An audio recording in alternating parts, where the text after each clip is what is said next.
Sawasdee krab, and thank you for joining us for the midday edition of NBT World Brief right here on NBT and NBT World. My name is Surabhai Lautaranarit. The Prime Minister, together with his spouse and cabinet members, led a New Year merit-making ceremony at Government House, offering alms to monks and paying respect to sacred shrines to mark the beginning of 2026. Prime Minister and Interior Minister Anutin Chanvirakul, together with his spouse Thananon Niramit, led the New Year ceremony at Santi Maitri Building at Government House. They were joined by Deputy Prime Ministers Bawansak Uwano, Pipat Rachakit Prakan, and Suchat Chomklin, along with cabinet members. The ceremony included Buddhist chanting and almsgiving to 69 monks, led by senior monks from major temples in Bangkok, including Wat Bawar Niwet Vihan and Wat Benjama Bapit Dusit Wanaram, among others. The Prime Minister presided over the lighting of incense and candles, presented offerings to monks, and later paid respects to sacred shrines at Government House. Prime Minister Anutin extended New Year blessings to the Thai people, wishing them an auspicious start to the year, success, and the fulfillment of their aspirations. He wished everyone prosperity, good health, and well-being, and expressed hope for a strong and stable Thailand with a bright future for all. The long New Year 2026 holiday has come to an end, with traffic continuing to flow into Bangkok this morning. Several main routes are seeing heavy volumes as travelers return to the capital, including Mitraphab Road, Ramatu Road, and the Asian Highway. On Mitraphab Road, heading toward Bangkok, traffic remains generally smooth this morning, with slowdowns at intersections, uphill sections, and service areas in Klangdong, Sikyu, and Pak Chong. Congestion is also reported along downhill stretches into Muak Lek district in Saraburi. Highway police are prepared to open special lanes later today if traffic builds up. Meanwhile, the M6 intercity motorway saw heavy traffic overnight, especially near the CQ exit. On the Asian Highway, traffic is heavy but moving steadily, with slowdowns near construction zones, bottlenecks, and rest areas. As for Ramatu Road, inbound traffic from the south remains heavy throughout the day. Authorities warn of possible road flooding caused by high tides and urge motorists to drive with caution. Drivers are advised to consider alternative routes, including the M88, 81 motorway, the Ratchaburi Sampran Bangkok route, or the Ratchaburi Nakhon Chhaisi Barom Ratchachonani Road route. The Second Army Region has released its latest assessment of the Thai-Cambodian border, saying there were no major clashes, but security tensions remain high along several areas.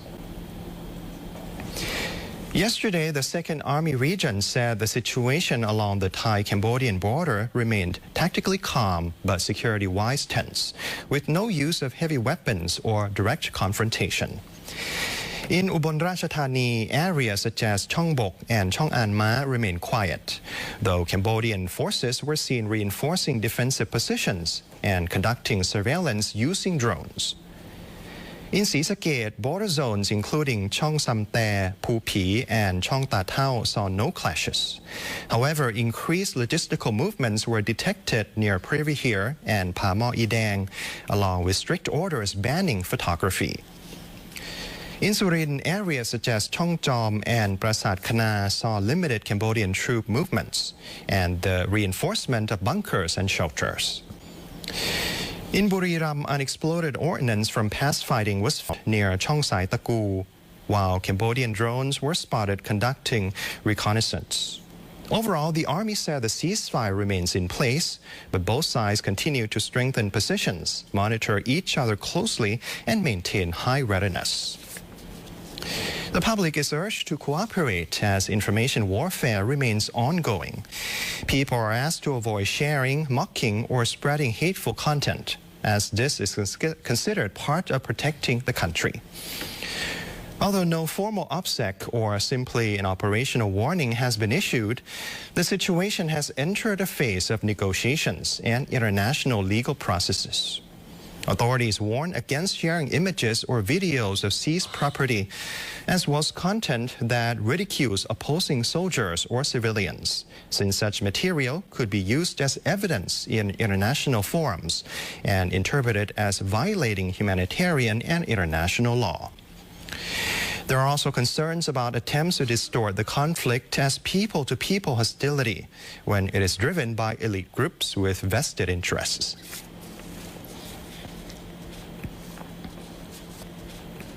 The Election Commission of Thailand is reminding eligible voters that today is the final day to register for advance voting and out-of-area or overseas voting ahead of the upcoming general election and referendum. The Election Commission, or EC, said more than 1.26 million people registered for advance voting during the 15-day registration period from December 20th, 2025 to January 3rd, 2026.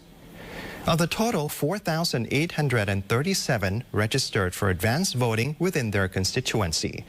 1,148,146 registered for out-of-constituency voting, and 111,120 registered to vote overseas. The EC stressed that voters who cannot vote at their registered polling station on Election Day, February 8th, must complete registration by today in order to vote in advance on Sunday, February 1st. Overseas voting procedures will be set by Thai embassies and consulates.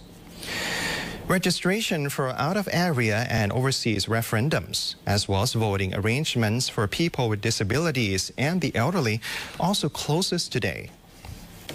As an important announcement, the EC clarified that out-of-area advance voters may vote in the election on February 1st, but cannot cast their referendum vote on that day. They may cast their referendum vote on February 8th, the official general election day. This means that general voters will cast ballots for both the election and the referendum at the same polling station, with separate officials and ballot boxes to avoid confusion.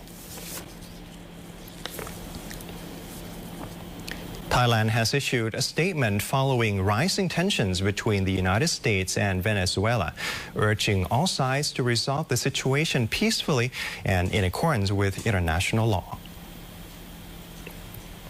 The Ministry of Foreign Affairs of Thailand said it has been closely monitoring developments following the U.S. operation in Caracas, Venezuela on January 3rd, including the detention of President Nicolas Maduro and Washington's subsequent announcement regarding control over Venezuela. Thailand called on the United States and Venezuela to resolve their differences peacefully with full respect for the United Nations Charter and international law. The statement urged all parties to exercise maximum restraint to prevent further escalation, while prioritizing the protection of civilians and respecting the will of the Venezuelan people. The ministry also confirmed that the Royal Thai Embassy in Lima, Peru, which is accredited to Venezuela, remains in close coordination with Thai nationals currently in Venezuela and is ready to provide necessary assistance. In addition, Thai nationals are advised to closely monitor the situation and reconsider non-essential travel to Venezuela at this time. And that is it for our midday edition of NBT World Brief. You can stay updated with the latest developments right here on NBT and NBT World. And for more stories, you can simply scan the QR code on your screen to access our full coverage across all media platforms. Have a nice day. สวัสดีครับ